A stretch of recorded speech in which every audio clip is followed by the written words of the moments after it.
भारत में साक्षी गोपाल नामक एक मंदिर है। कृष्ण को प्राय गोपाल कहते हैं। ये गोपाल मूर्ति किसी समय पर वृंदावन के एक मंदिर में रखी हुई थी। एक बार दो ब्राह्मण जिनमें एक वृद्ध था और दूसरा युवा वृंदावन की यात्रा पर निकले।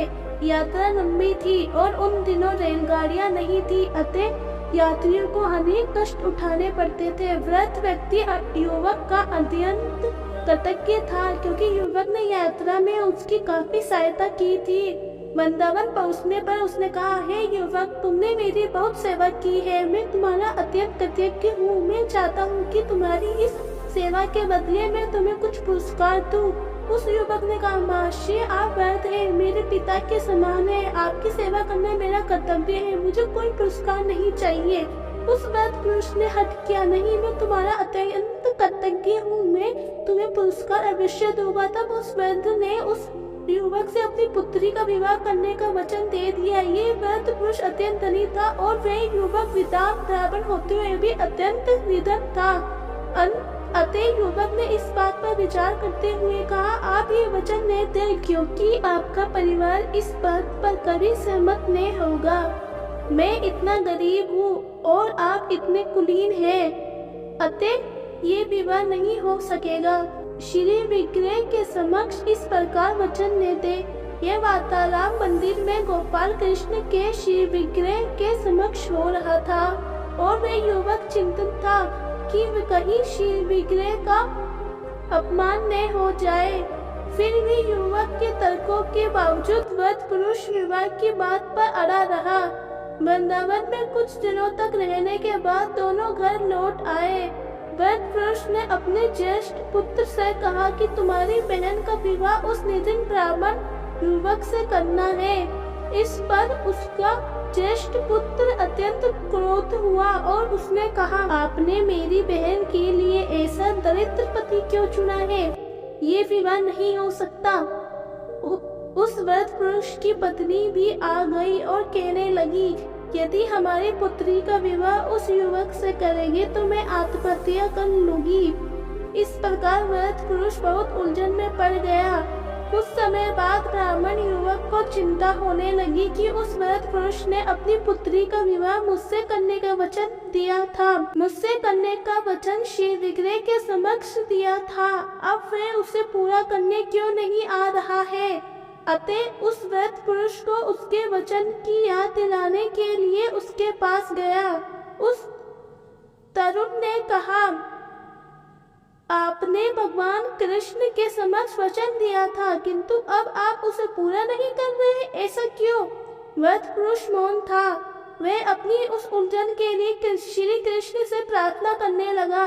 अपनी पुत्री का विवाह इस युवक के साथ करके वह अपने परिवार में कलेश पैदा करना नहीं चाह रहा था। उसी दौरान उसका ज्येष्ठ पुत्र बाहर आ गया और वह उस ब्राह्मण युवक पर दोषारोपण करने लगा। तुमने तीर्थ स्थान में मेरे पिता को लूट लिया। तुमने कोई नशीली वस्तु देकर उनका सारा धन हर लिया और अब ये कहने आए हो कि उन्होंने मेरी सबसे छोटी बहन को तुम्हें देने का वचन दिया है। तुम धूर्त हो। इस प्रकार वहाँ बहुत हंगामा मच गया और लोग एकत्रित होने लगे। वे समझ गया कि वृद्ध पुरुष अब अपने विवाह पर सहमत है, परंतु उसके परिवार के लोग इसे होने नहीं दे रहे। उसके ज्येष्ठ पुत्र के हो हल्ला मचाने के कारण लोग वहां एकत्रित होने लगे। वे ब्राह्मण युवक भी उच्च स्वर में बोलने लगा कि इस वृद्ध पुरुष ने श्री विग्रह के समक्ष वचन दिया था किंतु अब परिवार के विरोध के कारण अपने वचन को पूरा नहीं कर पा रहा है। ज्येष्ठ पुत्र नास्तिक था, अतः उसने अचानक युवक को बीच में रोकते हुए कहा, तुम कहते हो भगवान साक्षी है, तो ठीक है। यदि भगवान यहाँ आपका साक्षी दे कि मेरे पिता ने वचन दिया है तो तुम मेरी बहन के साथ विवाह कर सकते हो। युवक ने कहा, हाँ, मैं कृष्ण से कहूँगा कि वे साक्षी के रूप में आए। उसे विश्वास था कि भगवान आएंगे तो कन्या का विवाह उस युवक से कर दिया जाएगा। वे ब्राह्मण युवक लौटकर वृंदावन आया और गोपाल कृष्ण से प्रार्थना करने लगा, हे भगवान, आपको मेरे साथ चलना होगा। वह इतना निष्ठावान भक्त था कि वह कृष्ण से वैसे ही बातें कर रहा था जैसे कोई अपने मित्र से बातें करता सकता है। उसने ये नहीं सोचा कि गोपाल तो मात्र एक मूर्ति है, वह तो उन्हें साक्षात ईश्वर मान रहा था। अचानक मूर्ति बोल उठी, तुमने कैसे सोच लिया कि मैं तुम्हारे साथ चल सकता हूँ? मैं एक मूर्ति हूँ, मैं कहीं नहीं जा सकता। युवक ने उत्तर दिया, यदि मूर्ति बोल सकती है तो वह चल भी सकती है।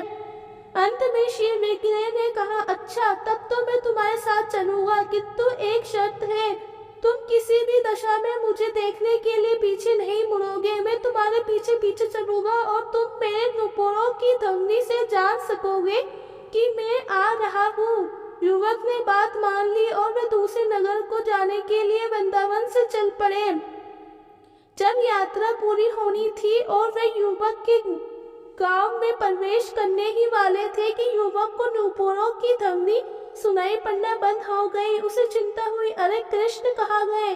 धैर्य न धर सकने के कारण उसने पीछे मुड़कर देखा। उसने पाया कि मूर्ति स्थिर खड़ी थी। चूंकि उसने पीछे मुड़कर देखा था, इसलिए अब मूर्ति आगे नहीं जाने वाली थी। वह तुरंत दौड़कर नगर में पहुंचा और लोगों से कहने लगा कि चल कर देखे कि कृष्ण साक्षी रूप आए हैं। सब लोग स्तंभित हो गए कि इतनी बड़ी मूर्ति इतनी दूर से चलकर आई है। उन्होंने श्री विग्रह के सम्मान में उस स्थल पर एक मंदिर बनवा दिया और आज भी लोग भगवान की पूजा साक्षी गोपाल के रूप में करते हैं।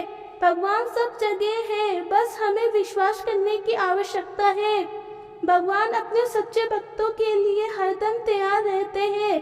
भगवान कहते हैं, तुम मेरी तरफ एक कदम बढ़ाओ तो सही, मैं 100 कदम बढ़ाने को तैयार हूँ। राधे राधे। जय श्री कृष्णा।